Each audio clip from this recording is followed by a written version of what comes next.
বাংলাদেশে বৌদ্ধ সম্প্রদায়ের বৃহত্তম বিহার রাজবন বিহার রাঙ্গামাটি শহরের অদূরে অবস্থিত।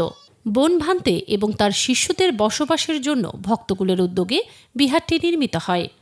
1974 সালে রাজবন বিহার নির্মাণের সময় নতুন এই বিহার সংরক্ষণ ও তত্ত্বাবধানের লক্ষ্যে বনভান্তের অনুমতিক্রমে শ্রদ্ধেয় নন্দলাল ভান্তেকে আনা হয়। তিনি বিহারে অবস্থান করে নির্মাণ কাজের সার্বিক দিক নির্দেশনা দেন। তার তত্ত্বাবধানে দ্রুত শেষ হয় বিহারের নির্মাণ কাজ। বসবাসের উপযোগী হয়ে ওঠার পর বর্ষাবাস শেষে মহাসমারোহে বনভান্তিকে রাজবন বিহারে নিয়ে আসা হয়। 1975 সাল থেকে তিনি রাঙ্গামাটির রাজবন বিহারে অবস্থান শুরু করেন।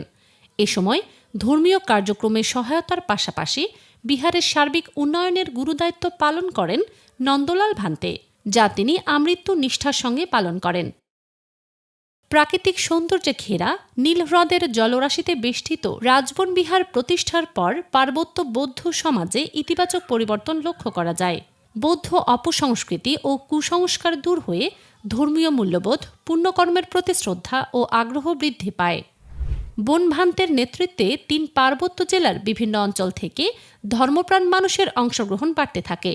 এর ফলস্বরূপ পার্বত্য চট্টগ্রাম জুড়ে প্রতিষ্ঠিত হয় 57টিরও বেশি শাখা বনবিহার। এছাড়া ভারতের ত্রিপুরা, অরুণাচল, মিজোরাম, গৌহাটি ও বুদ্ধগয়াসহ বিভিন্ন স্থানে গড়ে উঠেছে 20টিরও বেশি ছোট বড় শাখা বনবিহার।